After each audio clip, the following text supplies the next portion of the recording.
Arrancamos de una. Chao, cero editorial. Cuando vienen los que saben, hay cero editorial. Esto es Pelota al Piso. Mi nombre es Gustavo Lázari y el que sabe hoy se llama Ricardo López Gotti. ¿Cómo anda, don Ricardo? Gracias por venir. Impresionante. Esperando, añorando esta reunión. Loco, estamos con los juguitos. Vamos a hacer, no le hagamos chivo, sino loco. Tenemos jugo, cualquier cosa, ¿eh? ¿Querés? Sí. Dale, tenemos uno. Sí. No, nosotros nos damos con cosas muy fuertes. Don Ricardo, ¿cómo anda? Ricardo es historiador, ¿no? Ya vamos a hablar de política lo más local y nacional posible, pero siempre me impresionó, y te lo pregunté 200 veces, que hiciste tu doctorado en Austria. ¿Cómo era? No, en República Checa. ¿Cómo va la gente a República Checa a hacer un doctorado? Y se toma un avión y va.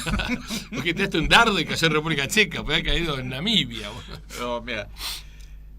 A ver, año 89-90, yo estaba cursando la carrera de historia, y ahí fue todo el desplome de Europa Oriental, de todo el Pacto de Varsovia, ¿no? Y ahí me di cuenta de esta parte del mundo, no tengo la menor idea, porque claro, no se estudiaba. Entonces, esa parte del mundo, incluso ahora, ¿no? Pero bueno. Sí. Y ahí dije, bueno, voy a poner a leer sobre esto, ¿no? Obviamente, me recibí, empecé a hacer un posgrado, y cuando en el año 96 me enteré que había unas becas del gobierno de la República Checa para hacer estudios de doctorado, me postulé, como que decía, bueno, a ver, tiro una botella al mar, y te digo que casi un año después, un día me llaman y me dicen que me había ganado la beca. Así que bueno, junté las cosas y me fui. Fue una aventura. Y a ver, para reflejarte un poco el desconocimiento que había sobre esa parte del mundo, primero la gente me decía, te vas a Checoslovaquia. Yo decía, no, mira, Checoslovaquia dejó de existir. Ya, vamos a empezar por ahí. Empecemos por ahí. Pero había gente, incluso gente del mundo académico, especialistas en relaciones internacionales, me decían, ahí están en guerra.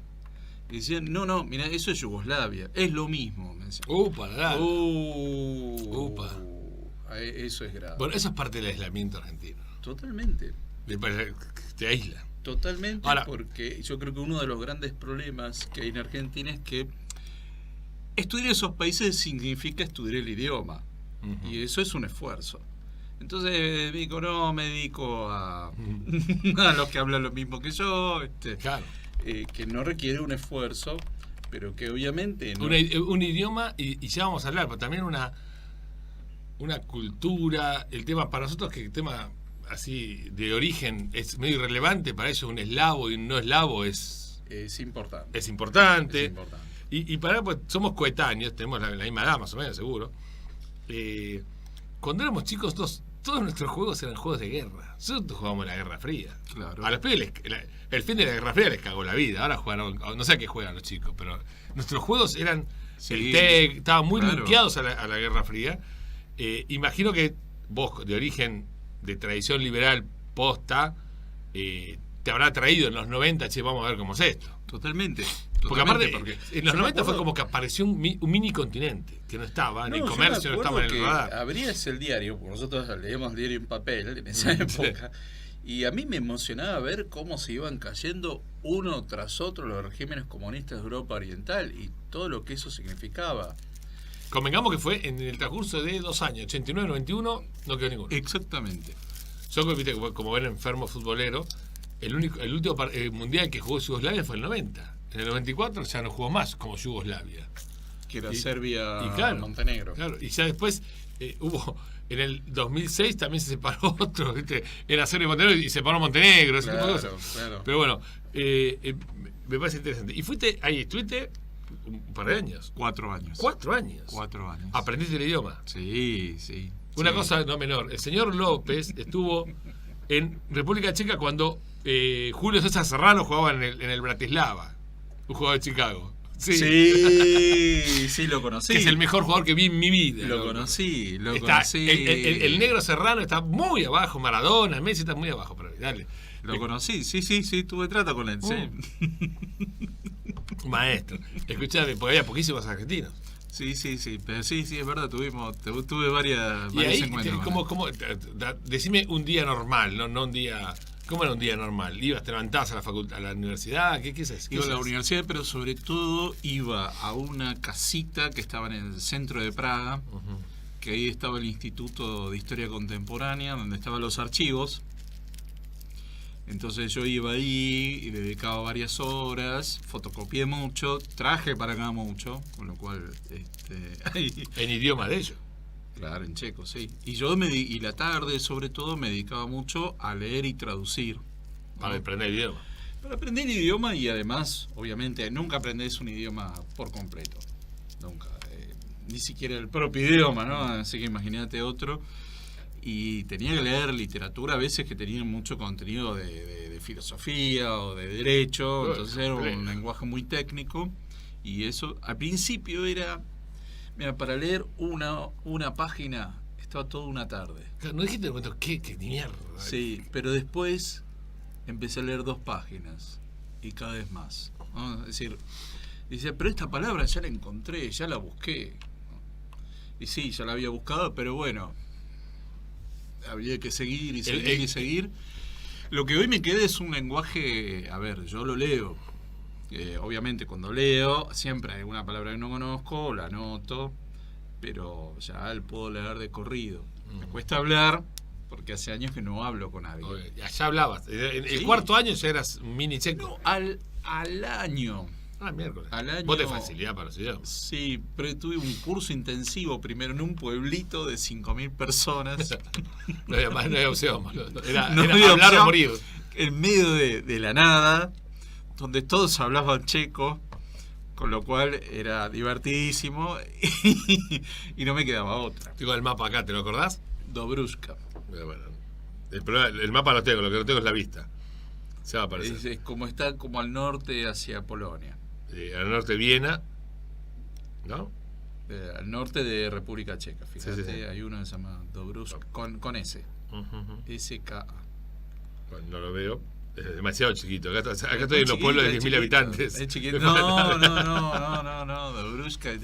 Y sabes que tenía una cosa muy rara, que nunca la vi en ningún otro lugar del mundo, que tenía en la plaza, obviamente en invierno estaba tapado, pero en primavera se volvía a abrir, que era una bola enorme de mármol, que vos la hacías girar para cualquier lado.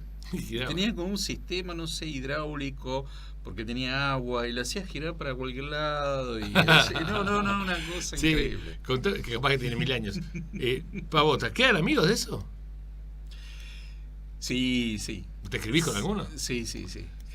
Gente no checos, sino que también estaban en la misma que yo, que hacían posgrados. Sí, ahora vamos. ¿Y volviste? ¿Has vuelto? Volví en el 2008. Mira qué lindo. Sí.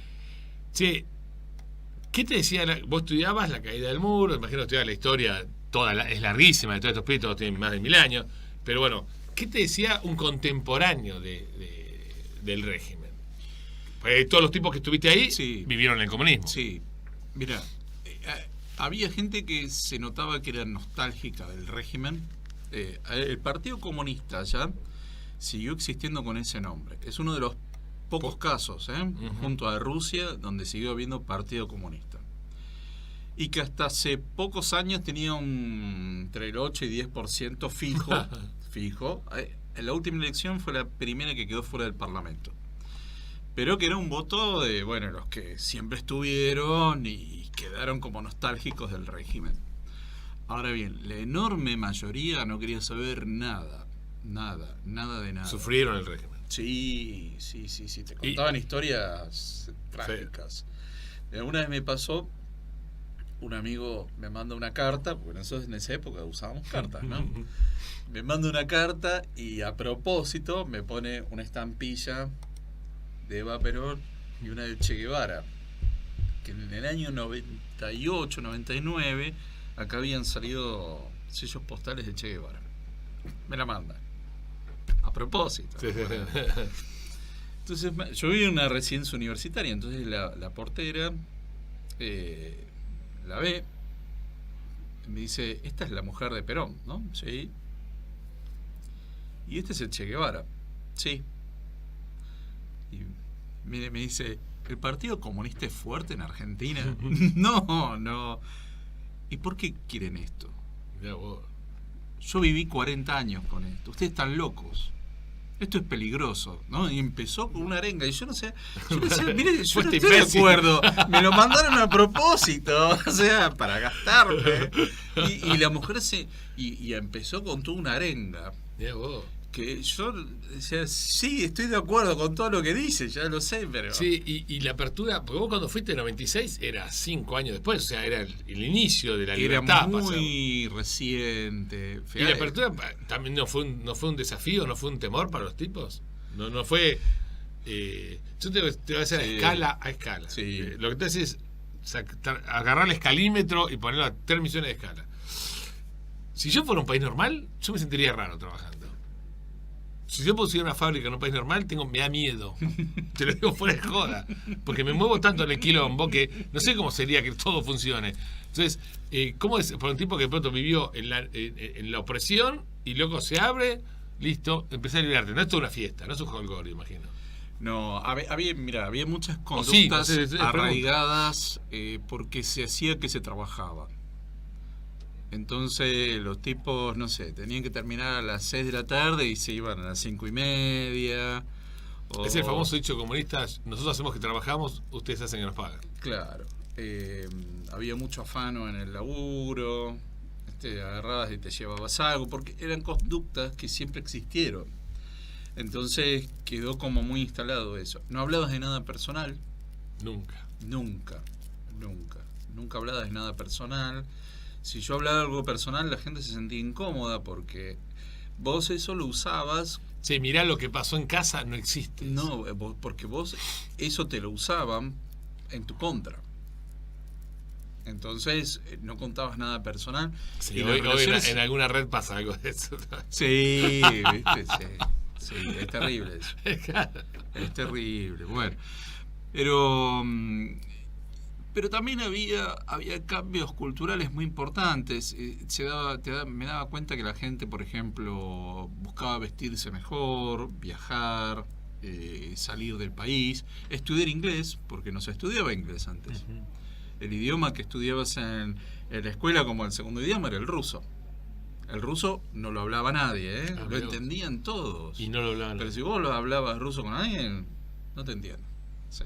Un rechazo total. Ahora, contame una cosa que vos una vez me lo explicaste. Es República Checa y República Eslovaca. Era lo mismo, era Checoslovaquia. Exacto. Y se separaron pacíficamente. Sí, eso se conoce como el divorcio de terciopelo. Porque se divorcian el 1 de enero del 93, se separan. En realidad eso empieza ya 89, 90. Ya se veía que era muy difícil. Y fíjate que es en forma bastante contemporánea a la guerra de Yugoslavia. Sí, que ahí sí que fue complicado. Que fue terrible. Que ni terminó, pues no terminó. No terminó, en la práctica no terminó. Y eso se separaron y dije, muchachos, no hay afecto societatis, otra cosa. Cada uno por su camino. Y los dos son regímenes democráticos. Sí, hoy en día se llevan muy bien. Pero en ese momento, ¿qué pasaba? La parte checa quería integrarse a la Comunidad Económica Europea, a la OTAN, tener una economía de mercado, abrirse, porque era la parte más industrial. Sí. En cambio, Eslovaquia era la parte más rural originalmente. Votaban partidos que eran o partidos excomunistas o exfascistas o populistas. Entonces era como cada uno iba por un lado diferente y no encajaban. Y dijeron, bueno, listo, nos separamos. En realidad, esa fusión de Checoslovaquia también era un invento. Era un invento después de la Primera Guerra Mundial. Checoslovaquia es post-Primera Guerra, cuando se rompe el Imperio Austrohúngaro, esa parte exactamente. Un país así. Era más que nada frente a los alemanes y a los húngaros, ¿no? Es decir, bueno, vamos a unirnos, porque si no, cada uno por separado era... Sí. A muerte rápida. Sí, bueno, y hoy los dos están. Eslovaquia también está en la. Está en la Unión Europea, está en la OTAN, sí. Yo estuve en Berlín cuando el 1 de mayo del 2004 se anexaron este grupo de 10 países. Fue una fiesta increíble, fue alucinante. Así que bueno, son lindos ejemplos de evolución de cómo de una inviabilidad total se salió. No es que no se sale. Totalmente. Y además, Porque el comunismo era inviable para los pibes. Totalmente, pero además hubo un pasado democrático de Checoslovaquia, porque desde 1918 hasta 1938 fue una república democrática que estuvo ahí sola, rodeada de dictaduras, claro, y los tipos viendo ahí, y era el lugar de asilo de todos los refugiados, desde la Unión Soviética, desde la Alemania nazi, o sea, todos llegaban ahí, hasta que un día, listo, están ahí entre dos pancitos, listo, Chao, lo comemos, ¿no? Sí, estudiaste también mucho el tema, yo no sé cómo se definen los historiadores, si esto es expertise o no, no sé eso, el tema judío, la cuestión judía, Sí, ¿no? sí. Y ahí te quiero llevar un tema. Yo no quiero usar las palabras correctas porque no quiero que nadie se sienta herido por una pregunta mal hecha, ¿no? Pero quiero, a ver, los regímenes autoritarios de los 40, el fascismo, el nazismo, ¿son necesariamente antijudíos o en España no hubo tanto de eso? En España, en Italia, perdón. Claro, está muy bien tu pregunta, porque originalmente el partido fascista no era antisemita. Adopta el antisemitismo en 1938, cuando hace el eje con Alemania. Okay. Antes no era antisemita, no tenía el carácter racial que tenía el nazismo. Después sí empieza a adoptar, pero a ver, muy a la italiana todo, ¿no? Sí. A ver, me dijeron que vos sos malo. Claro, a ver, Mussolini no tenía campos de exterminio ni como en Alemania nazi, ni el sistema del Gulag de la Unión Soviética. Es decir, era todo muy a la italiana, tenía las leyes antisemitas, pero no deportó judíos a los campos de exterminio. Eso lo hacen los alemanes cuando invaden Italia. Cuando empiezan los aliados a avanzar por el sur, Sicilia y todo Nápoles, ahí entran los alemanes, los reponen a Mussolini y ellos son los que empiezan a mandar las SS a los judíos a los campos de exterminio. Es decir, Mussolini no los entregó de alguna manera. No, claro. Bueno, después social era una figura de títere, ¿no? Pero el fascismo no nace como un partido antisemita ni racista, sí autoritario, sí, obvio, pero nunca llega a ser totalitario, ¿no? Porque, a ver, Mussolini convive con la iglesia, convive con la monarquía, convive con todos los sectores políticos, empresariales. Es decir, era una minoría que llega al poder y dicen, bueno, está el loco mantiene el orden y lo dejamos, ¿no? Más allá de que lo curioso es que él habla del gobierno totalitario. Él acuña el término, ¿no? Lo toma el término y dice el totalitarismo. Pero en sí no llega a ser nunca un totalitarismo. Es decir, no como Stalin o Hitler. Yo lo que leí es que el nazismo tiene su base filosófica en el fascismo. Es primero el fascismo y después el nazismo. Es primero. En realidad es anterior. No somos fenómenos separados. En realidad nacen, y es un fenómeno de la Primera Guerra Mundial, porque nace de los antiguos combatientes que estuvieron en las trincheras durante 4 años, algunos estuvieron toda la guerra en la trinchera combatiendo, ¿no? Algunos, bueno, se fueron reclutando después, pero hubo soldados que estuvieron los 4 años en la trinchera combatiendo. Claro, el tipo ese sale de haber combatido. ¿Qué va a hacer después? O sea, el tipo está militarizado totalmente. No agarra Clarín a ver qué laburo. No, claro, no es que va por una tintorería, ¿viste? Ni va a hacer delivery. El tipo estuvo 4 años en la trinchera en una situación límite. Y lo de la trinchera lo digo porque, a ver, es estar ahí, escondido, ver, disparar, volver a esconderte, cañoneo permanente. El tema es que suena el silbato y tenés que salir a lo que haya. Por eso, y avanzar 200 metros. Yo estoy estudiando ahora, porque la verdad que me estoy como hobby estudiando estos temas. Hubo 11 millones de muertos en una población que no era tan grande. Yo no me acuerdo qué porcentaje habrá sido, porque es un porcentaje muy fuerte de la Primera Guerra, con esos muertos. Por algo se la llamó el suicidio de la razón. ¿Cómo te puedo decir? Muy sangriento. Porque capaz que las trincheras, no es que la trinchera estaba acá a 500 metros, estaba a 30. Sí. O sea, además, el video de la canción de Paul McCartney. Con bombardeos permanentes, ¿no? Primero bombardeaban. Mucha química. Durante la guerra química, lanzallamas, los primeros tanques. Es decir, era una guerra que si vos sobrevivías era de casualidad. Y muy distinta a la guerra tradicional caballeresca. Totalmente. Entonces, eso vos lo que estás diciendo es que eso genera una figura humana nueva, que es un tipo que terminó loco. Totalmente está sano, militarizado. Y ahí es Hitler. Claro. Hitler y Mussolini fueron combatientes. Los dos fueron combatientes en la Primera Guerra Mundial. Y ellos, claro, todos estos tipos desmovilizados, ellos se siguen juntando. Es decir, siguieron usando uniformes, se siguieron juntando y demás. Lo que pasa es que en Italia, eso se llamaban los fasci di combattimento, es decir, los antiguos grupos de combatientes se unieron, porque lo que empieza a ocurrir inmediatamente en 1919 es que hay intentos de revolución socialista en Italia. Todos estos tipos de la tropa de choque. Y lo mismo ocurre en Alemania, ¿no? Hay un intento, una revolución al estilo bolchevique en Berlín, entonces estos grupos salen de choque. ¿De choque en pro-revolución o anti? O anti. ¿No? Ahora, sin una ideología, o sea, eran grupos de combatientes sin ideología. Y después en Alemania ya había toda una corriente del racismo, el antisemitismo, la superioridad racial aria, ¿no? Toda esta cosa delirante.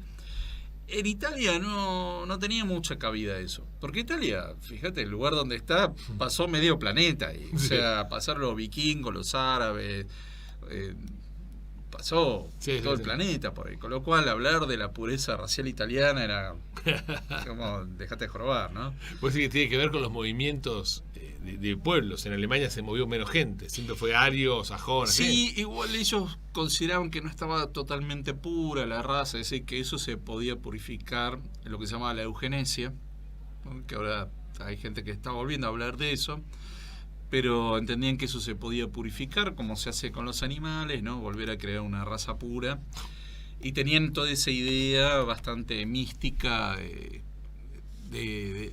digamos, son dos corrientes distintas, pero que ¿qué pasa? En realidad el nazismo era uno de los tantos partidos, ¿no? Que había de ese tipo.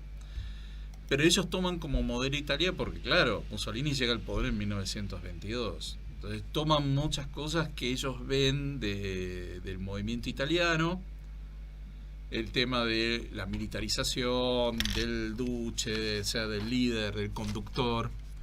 El tema de recuperar de Italia, que lo hace para recuperar ese imperio romano caído, que quería África de vuelta. Sí, totalmente, ¿no? Totalmente. Toman la idea del corporativismo de ahí. Ahora, y lo hacen al modo alemán, más perfecto. Claro, con un grado de fanatismo importante, porque los alemanes querían volver a combatir, querían una revancha.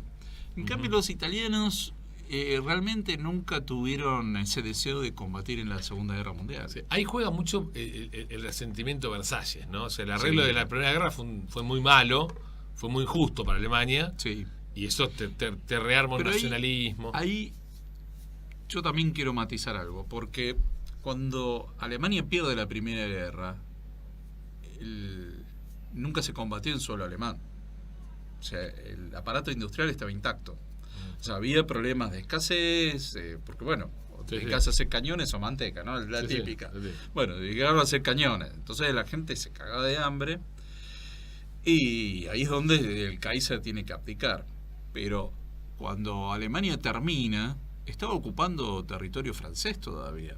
O sea, ocupaba lo que hoy es Ucrania. Esa es la justificación de Versalles. Entonces, ubicate, flaco, claro. Claro. A ver, vos tenés tu aparato industrial está intacto. En ese momento Alemania era la segunda o tercera economía mundial. Y habían hecho desastres en Bélgica y Francia, habían arrasado con todo. Claro, pues las grandes batallas no son en Alemania. Claro, no, claro, son todas en suelo francés. Ajá. Y Bélgica también la arrasaron. Entonces dijeron, bueno, ahora tenés que pagar indemnizaciones por lo que hiciste. Pero hubo una guerra previa a esa, que es la guerra franco-prusiana, 1870, en donde Alemania, que se hace Imperio Alemán, 1870, humilla a Francia, le saca Alsacia y Lorena y la hace pagar indemnizaciones de guerra.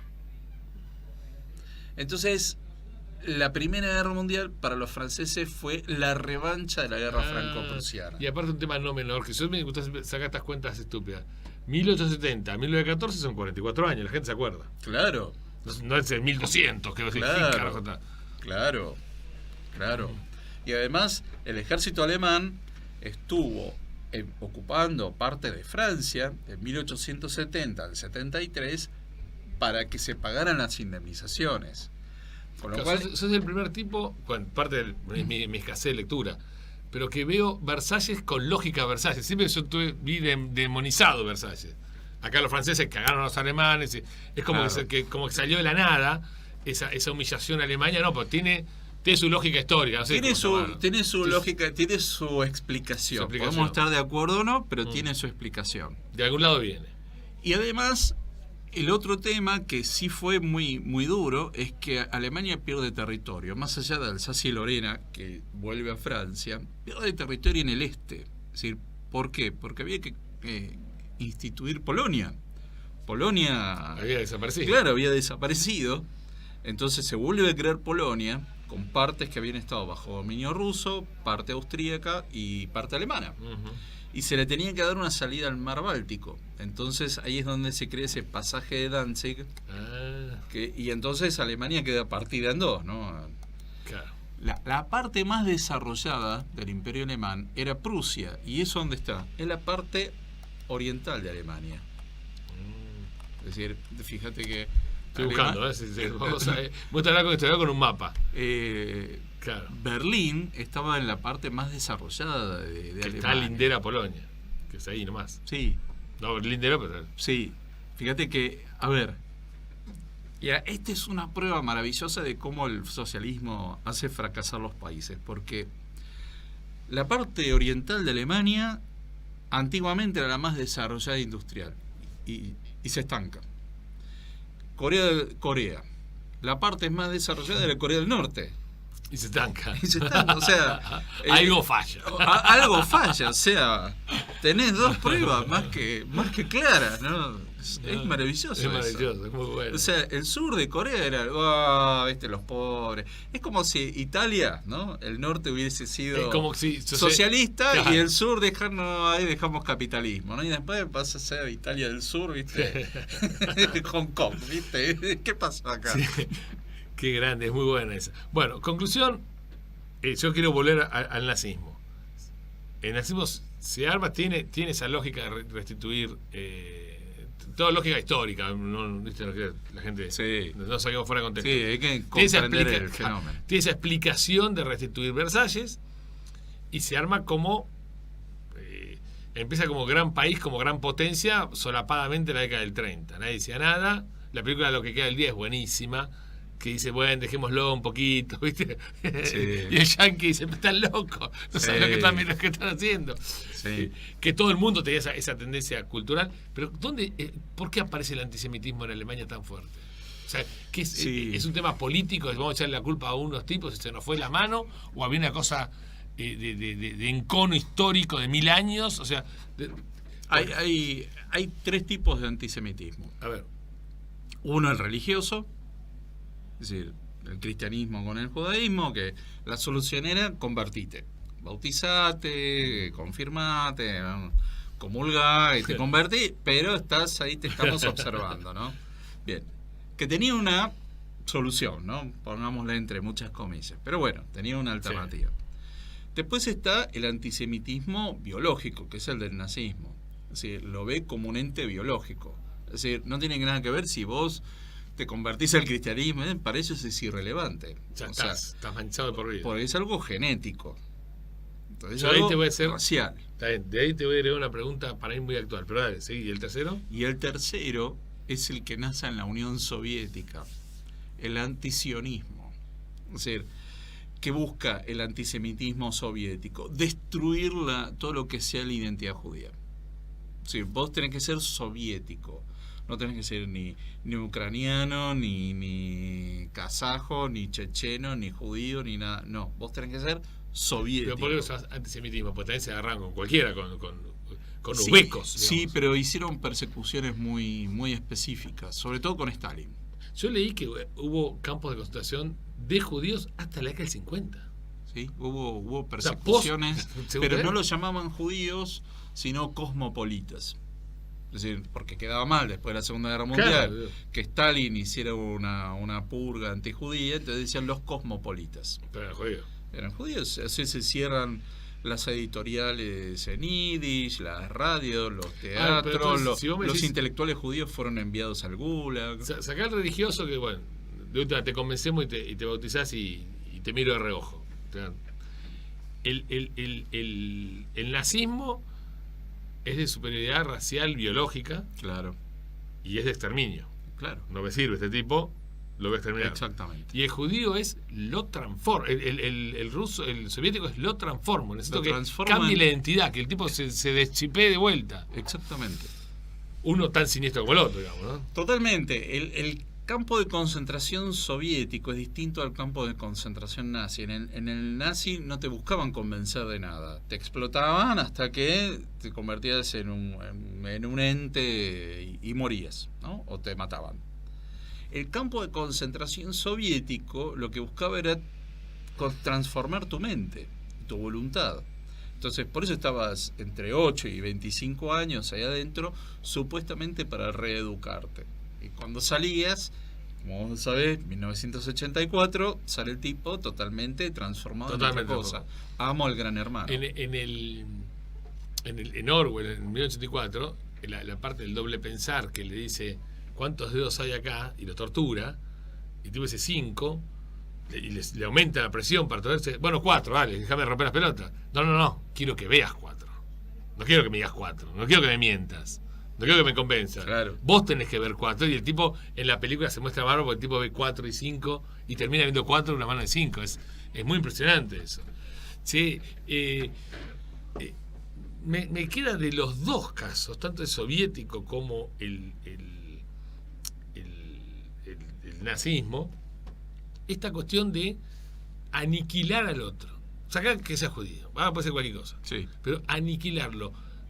Transformarlo. El tipo no tiene que ser más la entidad que era antes. O lo mato o se convierte. Sí. ¿Puedo decir que eso es nazismo? Aunque se aplique a otra cosa.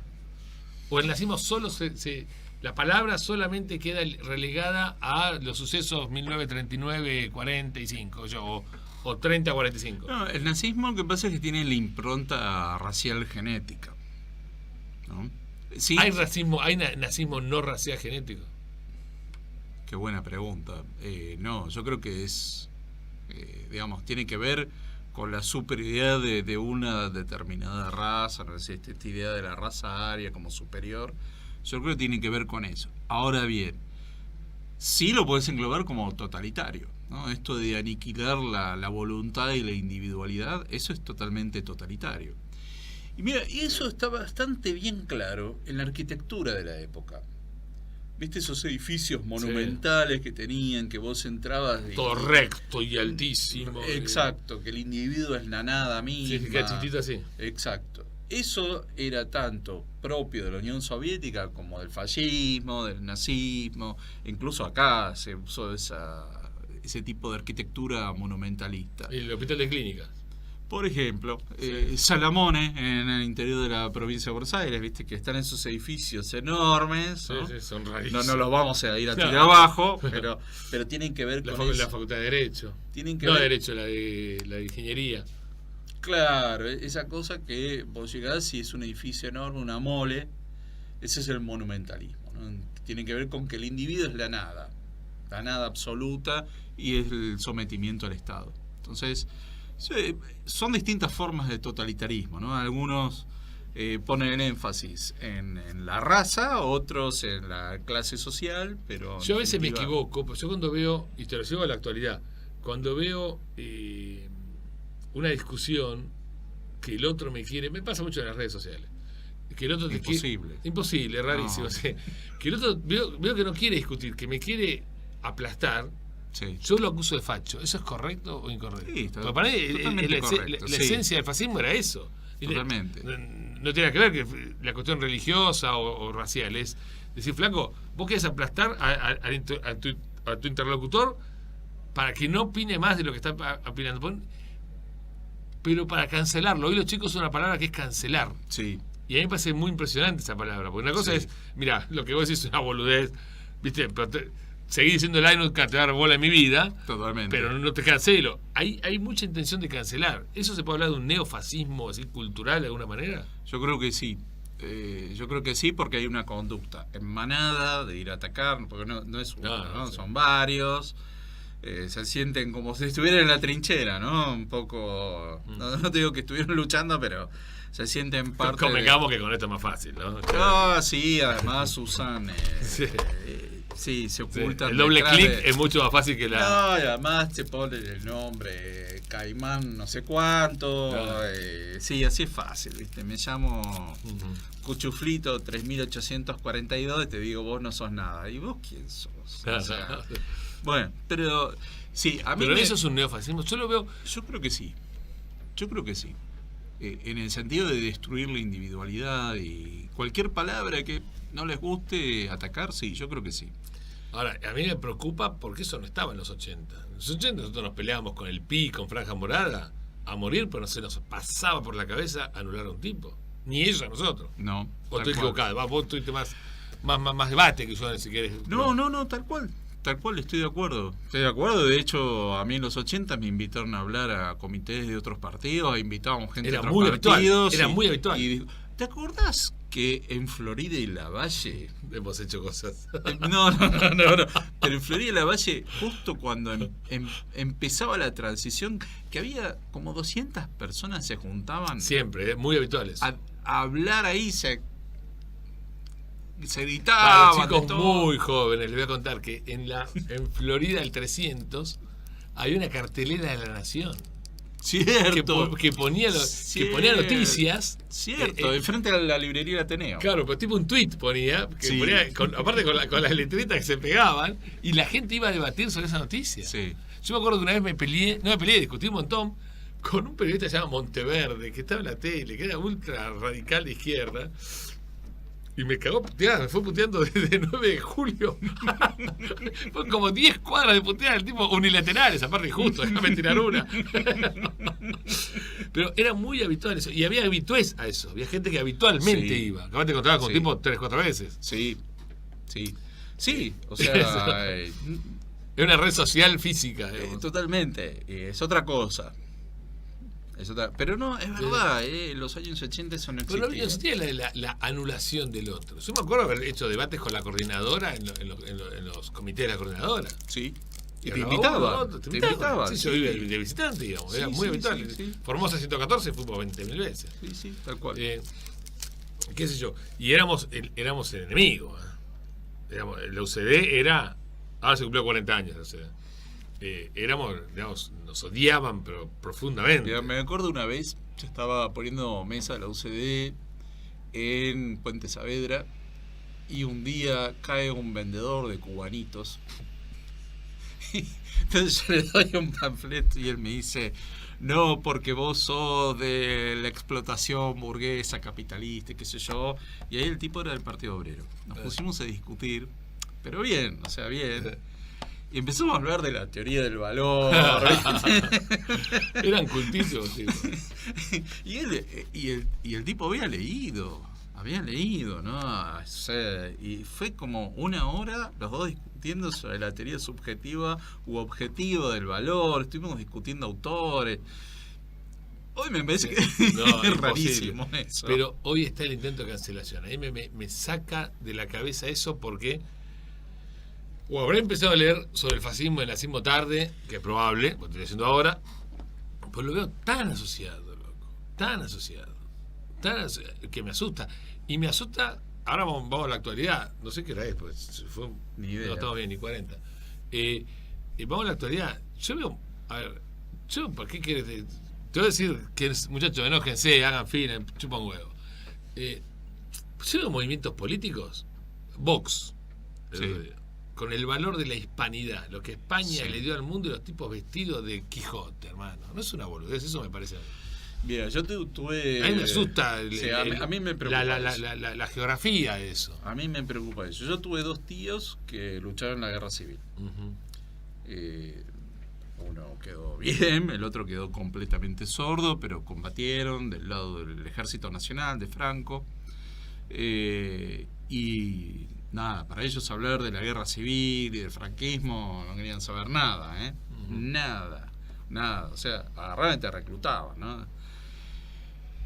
A mí me preocupa que se hable de todo eso como si nunca hubiera pasado. O sea, el franquismo aisló a España del mundo y lo dejó en el siglo XIX. O sea, sí. España se moderniza a los fines de los 70 con la democracia. O sea, Adolfo Suárez, Felipe González, o sea, con todos esos tipos que empiezan a modernizar España. Si no, quedaba, no sé, como Albania, una cosa así. Perdóname, en el centro de Europa, porque no es exacto. Nosotros estamos a 15.000 kilómetros, ahí a la vuelta. Estaba ahí al lado de vecina de Francia, sí, vecina de Italia. Por eso, o sea, a mí ahora, me preocupa. Y eso, tengo una puta, no tiene. Porque a mí, yo tengo una frase, me estoy en la cabeza con no hay nada más actual que la historia para mí, ¿no? Entonces, pero fuera de joda, no podemos. Yo creo que buena parte de la explicación de eso es que la Segunda Guerra quedó 80 años. Sí, hay 3-4 generaciones que no saben ni qué carajo pasó, que hubo 50 millones de muertos para sacar a los fascistas, 50 millones de muertos para sacar a los tipos vestidos de gris, y loco, no te viste de gris, hermano, ¿qué querés que te diga? No, sí, no tiene nada que ver la ropa, vos estás vestido de gris, pero no tiene que ver la ropa. Pero puede ser que haya habido una falla en transmitir a las siguientes generaciones lo que fueron esas guerras. ¿Y cómo quedó Europa después de las guerras? De hecho, Europa no puede ser igual, porque Europa es la primera vez en 1.000.000 de años que no tiene guerra continental. O sea, Ucrania rompe, la invasión de Putin rompe, sacar los Balcanes, que siempre quilombo. Sí, pero es entre ellos, digamos. Sí, es como, está permitida esa guerra. Pero, o sea, que rompe, ¿cuánto hace que no hay guerras en Europa? 80 años de la guerra. Claro. Y nunca pasó. Claro. ¿Okay? Entonces, yo a veces me peleo con algunos economistas, porque nos quejamos de la Unión Europea. Para mí es un desastre reglamentario y como antirregulador que soy. Pero el valor de la paz, 80 años, sí, en un continente que no la tuvo nunca, no es cero. Para mí la Unión Europea hay que estar adentro y reformarla desde dentro. No, lógico, seguro, pero... porque es un gran importador de instituciones. Es decir, estos países que vos mencionabas, ¿no? Este lote de 10 países que ingresa, tuvo que ponerse al día con instituciones de transparencia, gobernabilidad... O sea, tuvo que elevar los estándares de transparencia y... También así, regulaciones al sector privado muy hincha pelota. Estamos de acuerdo, pero yo creo que eso hay que transformarlo desde adentro. Lo que pasa es que, a ver, que un organismo te diga Estado de Derecho, democracia liberal y economía de mercado, o sea, no sé cuántas asociaciones hay que te pongan ese requisito para ingresar esos al club. Requisitos, o sea, todo lo que tiene que ver con la justicia, la falta de corrupción en la administración pública, la transparencia gubernamental. Hay un montón de cuestiones que no se le presta atención. Yo estoy de acuerdo con lo que vos decís, pero el espacio Schengen es una maravilla, que vos puedas transitar entre varios países sin que te jodan con el pasaporte, a mí me parece maravilloso. Vamos al bilardismo de resultados. Todo eso puede ser una distorsión y lo es, porque no, o sea, no quiere decir que no lo sea, que un control de precios o si es excesivos aranceles de importación sean una distorsión. Lo son, pero 80 años de paz en un continente que hubo 50 más 11, 60 millones de muertos en 40 años, sí, es fuerte. Sí. O sea, y yo creo que y que entre antiguos enemigos se pongan de acuerdo. A mí me parece, mira, en el Mundial 90, yo me acuerdo bien, en el Mundial 90, yo siempre tengo, esto está necesitando en forma yo también tengo. En el Mundial 90, el tercer y cuarto puesto fue Inglaterra e Italia, ¿no? Y no me acuerdo quién ganó, la verdad que no me acuerdo. Creo que ganó Italia, 3-2, un 3-2 fue. Pero me sorprendió ver la vuelta olímpica entre los dos equipos juntos, saludando a la gente, y fue 90 es 45 años después del 45. O sea que los abuelos se habían cagado a tiros. Daban la vuelta olímpica nietos cuyos abuelos se habían matado realmente, posta. O sea, estoy seguro que entre el abuelo del 4 de un equipo y el 9 del otro hubo un tiro. Y yo decía, pucha, qué pedazo de evolución. Por eso ese recuerdo que ya no se tenga tan presente, para mí te justifica, viste, a un neofascista en Italia, a un que a mí me dicen que Vox no es fascista, viste, me cuesta. Bueno, está. Yo le pregunté a varios españoles, loco, explícame Vox. Y me dice, no es fascista. Bueno, hicieron un acto diciendo, hablando de 1936, o sea, estamos hablando del inicio de la guerra civil. Con un odio muy extraño al extranjero. Una adversión con el árabe, y es medio racial el asunto. Sí. Porque si el árabe fuera rubio, capaz que entra, ¿viste? Vamos a ser honestos. Sí. Entonces, sí. Y con el árabe, con el albanés, ¿viste? Con los que ellos consideran de alguna manera inferiores, no sé qué carajo. Y eso es, para mí, una semilla muy complicada. Yo no sé si vos lo ves igual. Yo lo veo igual. A ver, es un fenómeno que en Europa viene creciendo desde el fin de la Guerra Fría, ¿no? Está Le Pen en Francia, en Austria hubo un tiempo que hubo un personaje que era neonazi, que era Haider, que llegó a estar en el gobierno de coalición. Bueno, en Alemania está este partido alternativo para Alemania. Hay varios de esos partidos. Hasta ahora en España no se había dado el fenómeno y bueno, entró en esta corriente con Vox, que cada país tiene sus connotaciones, ¿no? Y en el caso de Vox, claramente se identifica con Franco y con toda esa etapa. Y fíjate que hay dos partidos que emergen en los últimos años, que es Podemos, desde la izquierda, y Vox desde la derecha, los dos cuestionando la transición española. Sí, como si no hubiera habido toda una guerra civil, la dictadura de Franco, la transición, es como que cuestionan la transición española, que con todas sus falencias, pero bueno, fue una transición pacífica y modernizó a España. Y a mí me preocupan esos fenómenos y que, fíjate que esos dos extremos se sienten identificados con Putin. Claramente, Rusia, desde Putin, financia muchos de esos movimientos, por izquierda y por derecha. ¿Eso es real? Bueno, que le financió la campaña Le Pen, sí. Lo que pasa es que no te va a dar un recibo. No. Pero es muy raro, a ver, que la parte más izquierda y la parte más derecha del espectro político, los dos coincidan, da mucho que pensar. Sí, nos quedan 15 minutos, 12 minutos, ¿no? 10. Dale, Mica. No te dé bola, Mica.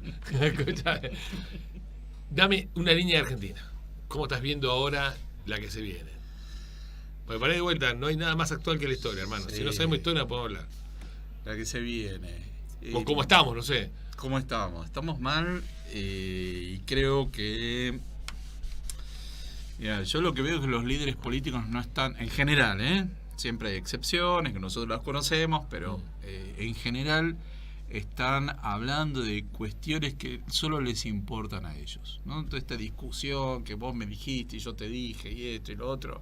Y son largas, aparte. A ver, sí, se le da una atención enorme. A ver, tenés deserción escolar, toda una generación que tiene problemas de lectocomprensión, tiene problemas de matemáticas. Y discutiendo si vos me dijiste, no, que lo otro, y las PASO sí, las PASO no. Ahora, esta venta de humo que hubo en estos días de sacar las elecciones intermedias. Tenés que reformar la Constitución para eso. O sea, dejemos de hablar cosas que son inviables. Dejemos de hablar cosas que... Al gobierno le encanta eso, le da días. Obviamente le encanta.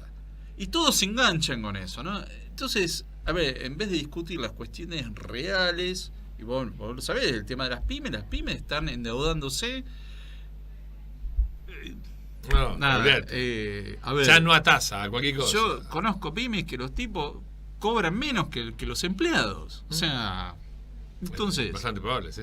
Yo en La Plata conozco varias, ¿no? Que cobran menos que los empleados. Y cuando tenés que sacar un empleado porque el tipo se hace el banana y no podés porque viene todo el juicio. No, eso está clarísimo. Bien. Entonces, en vez eso de hablar, no está en la agenda. No está en la agenda. Ahora, ¿cómo puede ser? ¿Vos viste alguna vez en la historia que hemos analizado desde los 80 hasta ahora este grado de divorcio? Yo no sé si... A ver, Alfonsín, Menem, Duhalde, estaban tan divorciados. No, yo creo que no. Yo creo que no, porque en definitiva había temas. Alfonsín tenía un poquito de eso. Sí, estaba con los números alineados. Sí, no, el traslado de la capital, la Segunda República, la reforma de la Constitución. Sí, estaba un poquito. Pero y entre Viedma y Córdoba debatimos mucho títulos. Sí, pero, qué sé yo, cuando llegaba un momento de la inflación, decía, bueno, a ver, sacamos el plan austral, el plan primavera, algo había que hacer, ¿no? Y sabían, fíjate que sabían que había que privatizar. Lo que pasa es que, bueno, no se animaban a hacerlo, ¿no? Sí, sí. Pero sabían eso. Por algo Angelos, toda su campaña en el 89 fue de privatizaciones, de regulación. Si Angelos hubiera sido el candidato del 83, hubiera sido todo el mundo distinto, ¿no? Pero bueno. Totalmente. Pero bueno. Sí, yo creo que hay un gran divorcio. Pero a mí lo que me preocupa es que cuando la gente se los cruza en la calle, cuando dicen, che, dejate de jorobar y hablame de temas reales, ¿no? O sea, clava selfie. Hay un problema de oferta y demanda, ¿no? Porque tendría que haber demanda, no, mira, hablame de las cuestiones reales, no me hables de cosas que... No vamos a tener que ir, yo creo que hable de los libros, pero la nube de palabras que hace Giacobbe, que da como resultado que la palabra que mejor define el momento es tristeza, creo que no se dio nunca. La tristeza es distinta de la bronca, te saca de cancha, te mete en la cama. Porque la bronca, por lo menos hay acción. Hay acción, haces un quilombo, tirás una piedra, alguien escucha. Pero la tristeza es otra cosa y es como muy fuerte. De final del partido. República de los Sofistas, ¿cuántos libros tenés, López? Tengo publicados el de la República de los Sofistas, los fundadores de la República, Origen. ¿Cómo se dice? Que siempre me olvido bien? El de Cuba, ¿no? No, el del antisemitismo. Ah, sí. ¿Sabes qué? Sí. No puede ser, siempre me sale mal el nombre. Porque Origen, mitos... Ya me voy a acordar. Bueno, el de Mirada Jorácova, que salió en el 2020. Y el año que viene salen 2 libros. ¡Apa! A ver, ¿se puede spoilear algo? Sí, uno sobre Checoslovaquia. ¡Qué bueno! Sale en marzo. Bien. No, en febrero. Sale en febrero. Publicado por Unión Editorial. Bien. Bancado por la Fundación Apolo y la Naumann. Bien, buenísimo. Con prólogo de un amigo nuestro. ¿Qué? Un amigo. Bueno, un amigo nuestro. Y después, un poquito más adelante, uno sobre un movimiento disidente que hubo en Checoslovaquia, se llamaba Carta 77. Así, bueno. Movimiento disidente en la Guerra Fría. En la Guerra Fría. O sea, sí. Buenísimo. Bueno, esos son todos materiales que te has traído allá, que has juntado. Claro. Impresionante. El del antisemitismo, después acordate, después lo ponemos en la red, porque realmente pero ya lo no puede ser. Tú sabes que no cosas sé por que qué pasan en el mercado. Tengo esa tara de no acordarme bien el nombre. Origen, mitos. No, Origen. Mitos e influencia del antisemitismo. Origen, mitos e influencia del antisemitismo en el mundo. Ahí está. Bueno, ese lo publicó Cadal. Ese y el de Mirada Jorácova los publicaron Cadel y la de Náhuatl, así que se pueden bajar en PDF. Buenísimo. Están accesibles. Impecable. Bueno, pero nosotros hay que comprarlos, loco, para mantener la causa. Y bueno. Así que bueno, me dejaste claro que lamentablemente hay un rebrote del fascismo y no deberíamos contagiarlo nosotros. Bueno, nosotros tuvo una corriente importante acá del fascismo argentino, el nacionalismo. Acá el antisemitismo fue muy fuerte. Muy fuerte. Coetáneo con la Segunda Guerra. Sí, totalmente. Y ahí... Hay mucho, está muy tapado eso, pero... De ahí sale en los años 60 Tacuara. Y de Tacuara... Montoneros. Gente que derivó en el ERP. Gente que derivó en AAA, o sea... Sí. No, es una cosa, una podredumbre tremenda. Importante. Eso, sí. Un día me queda esa pregunta, también me queda un tema para otro presencial que podamos hacer, no tarde, pero otro piso va a seguir. Sobre que vos siempre comentaste que es muy interesante, los socialistas contra los aranceles a principios de siglo. Eso hay que volver a escucharlo, a leerlo. Eso es maravilloso. Es realmente maravilloso. Eran más librecambistas que nosotros ahora. Sí, totalmente. Bueno, doña Mica, ¿estamos? ¿Usted manda? ¿Listo? Bueno, pelota de piso extraordinario con Ricardo López Dutti. Pasó rapidísimo, me parece que fue genial. Así que ahora lo subimos a la página, lo subimos a Lacha TV y gracias Ricardo por venir. Muchas gracias por invitarme. Mica, chao.